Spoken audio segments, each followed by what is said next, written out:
Hey guys, what's up? It's Lainey and today I'm doing an awesome video that I have been waiting to do for about 3 weeks now. If you're new to my channel, because I just kind of got a surge in subscribers, I would like to say, hey, I'm Lainey. I make videos on books and writing, and today is going to be a writing video. So a lot of you guys may know that I have been rewriting the first draft of my novel, Sharp Hollows. Emotionally, it kind of tore me apart when I decided that I needed to rewrite it. Back in October was when I was like, yeah, this is going to be rewritten. Then I took a break, did NaNoWriMo with another project, and then I finally was able to start rewriting Sharp Hollows in February, so just like 5 months ago. I'll get into all like the major changes that I made with the new version, but at the very end of June, I completed it. I finished the rewrite. It is now a completed first draft again of Sharp Hollows. I'm definitely an emotional person, but I didn't know how I was gonna feel when I finished it. I think I was sitting out on my couch and I was typing it all up, and once I completed it, I sat back and I was like, well, I did it. And I was so proud of myself. You guys know Sharp Hollows is based off of things that I really love about storytelling and movies.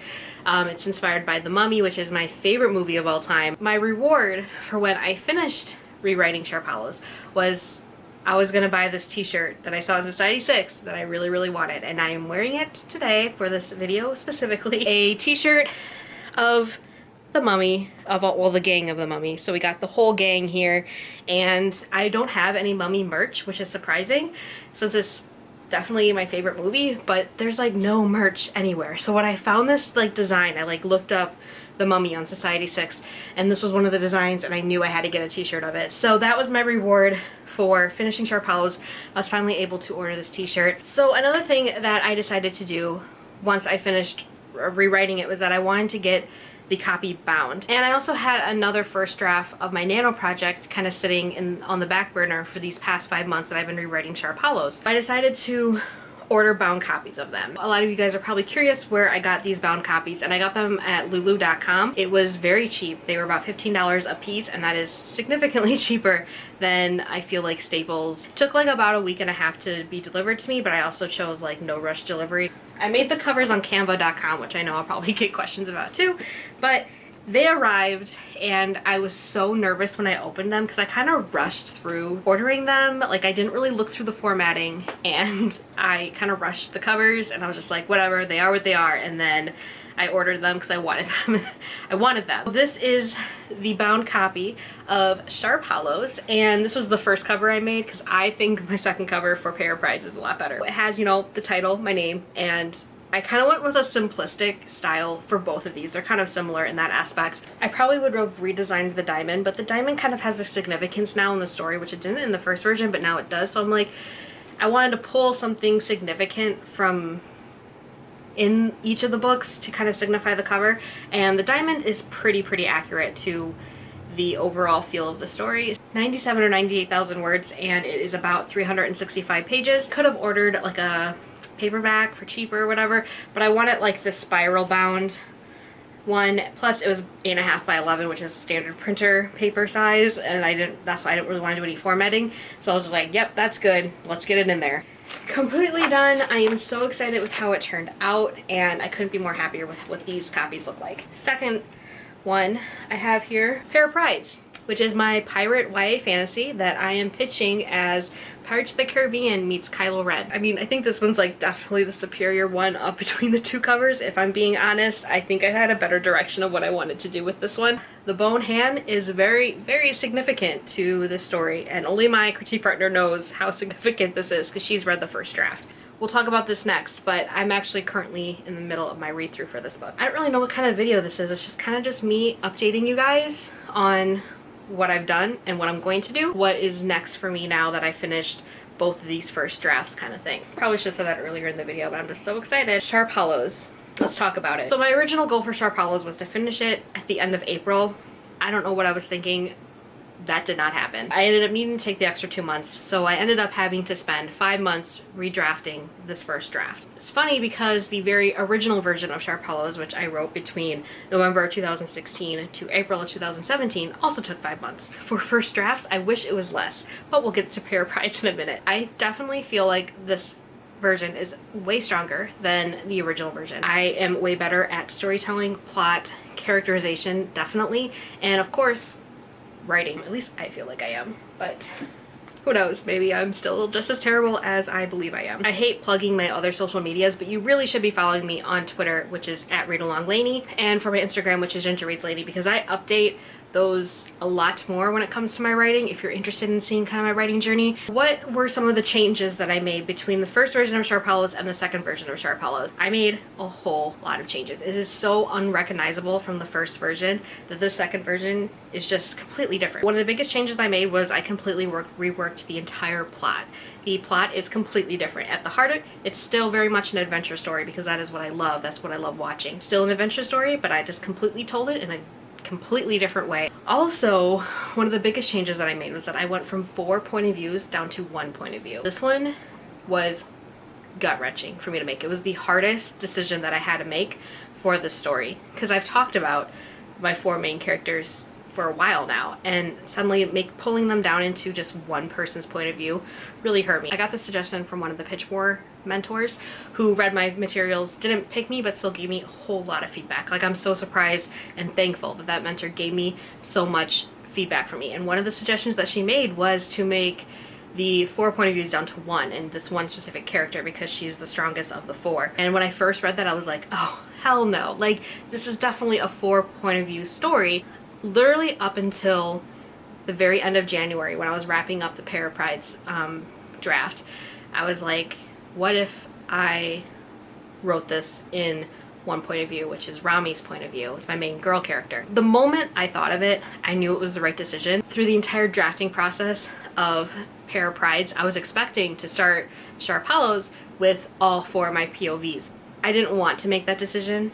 I didn't like it, but I knew how much it was necessary for the story to just pull it down to 1 point of view. And that's what I did. I wrote the second version is all in one person's point of view. It was hard, and that's one of the biggest things that I feel like I need to pay more attention to in the second draft is bringing out those characters' voices even though I'm no longer in their point of view, because it was definitely difficult in the beginning of rewriting it. I was like, this is so weird. I feel like they're falling to the wayside. I don't like how they're developing right now as side characters, but it's necessary. Like, that was definitely the biggest thing that I had to change going from one version to the second. Also, 2 of my characters went through major changes. One of them ended up becoming more of a love interest that I did not really want him to become the love interest. I've said it in a previous Write With Me vlog is that he started off very much as like a fuckboy, and he still is, but he has chemistry with the main character. He went through a complete overhaul of his character while still remaining kind of the same spirit of how I originally planned him. And it's funny because with each draft of version 1 I did, he kind of got more and more of a story. So it was kind of weird how he was like kind of sneaking in there and kind of telling me like, hey, I deserve to have way more screen time than you're giving me. And then now in the second version, I feel like he's almost the secondary main character, which is surprising to me. One of the other males that used to have a POV in the first version and no longer does in the second version, he went through a complete character overhaul. Let's just say that like the first version he was a Hufflepuff, and now he's definitely more of a Slitherpuff. Those were kind of the major changes that I made between version 1 and version 2. As you guys know, this was the project that I planned to rework and submit to Pitch Wars at the end of August, but now it kind of all shifted in my head. I am almost scared to go back and look at this.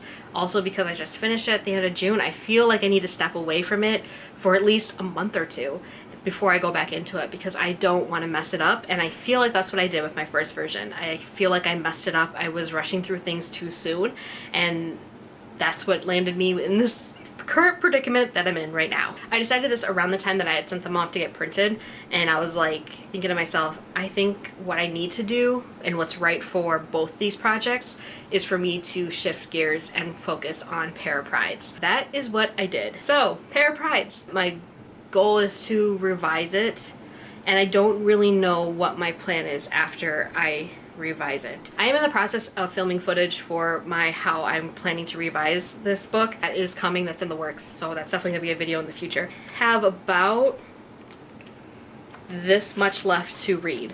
So I mean, I'm almost done. The reason why it takes so long for me to read these is because I'm not using my reader brain, if that makes sense. Like, I can't just like sit here and like go through all these pages and be like, la la la la, I'm reading and it's so good. It's like a different part of my brain needs to be activated when I'm reading it. I'm really enjoying the read through because there are some chapters that are just like complete fire dumpster garbage. Yeah, it's horrible. There's other chapters that I'm reading where I'm like, damn, I wrote this? This is pretty good for a first draft. There's like one chapter I feel like it's like my stellar chapter I've written so far in this draft that I don't really feel like needs that much structural change. Like, it's my favorite scene. It was one of my favorite scenes that I wrote, and it really came across really well once I read through it. So I'm like, damn, you know, I feel good about this. You should also follow me on Twitter because I update a lot about what Pirate Pride's Witch Pirates was what I used to call it is about. I update a lot of like aesthetics on my Twitter of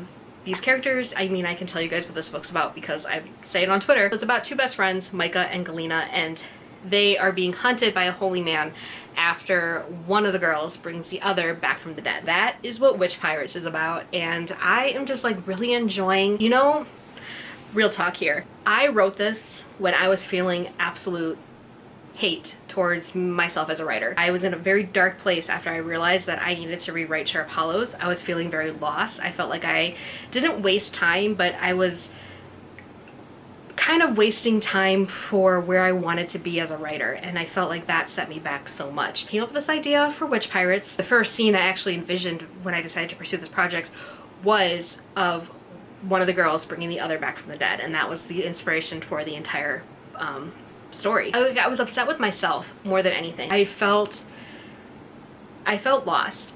And so when I wrote this book, it was like my fun project, and I was just like, I'm just gonna write this because it's super commercial, it's very high concept, but I don't care. I'm just gonna write it because I think it sounds fun. It's about pirates and about witches and self-loathing boys and kick-ass girl characters that are best friends, and I'm just gonna write it. I wrote this first draft in 3 months, which I've never ever written something that fast. I still felt like, whatever, this is just the project I have on the side that I'll work on when I'm not working on Sharp Hollows.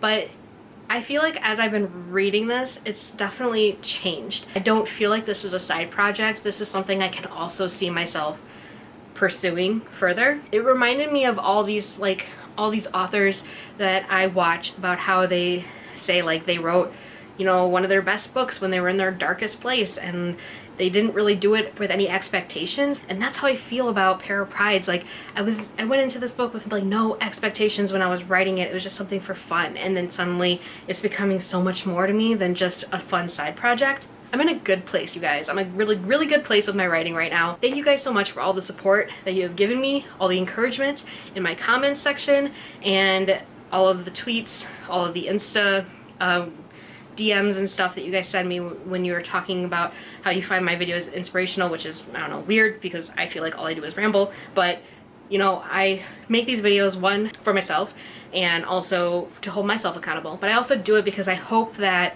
seeing some of my struggles, other people will say like, yeah, I'm not really alone in feeling like shit. You've now seen me write 2 books in 8 months, and that is insane to me. Hope you guys enjoyed this video. If you have any questions about writing or something, or what I don't know, these or whatever, down below, definitely just like let me know. I'm happy to answer any kind of questions. That's it for me. I really hope you guys enjoyed this video. My name is Lainey. I make videos on books and writing, and I hope you guys all have a really great day. Bye!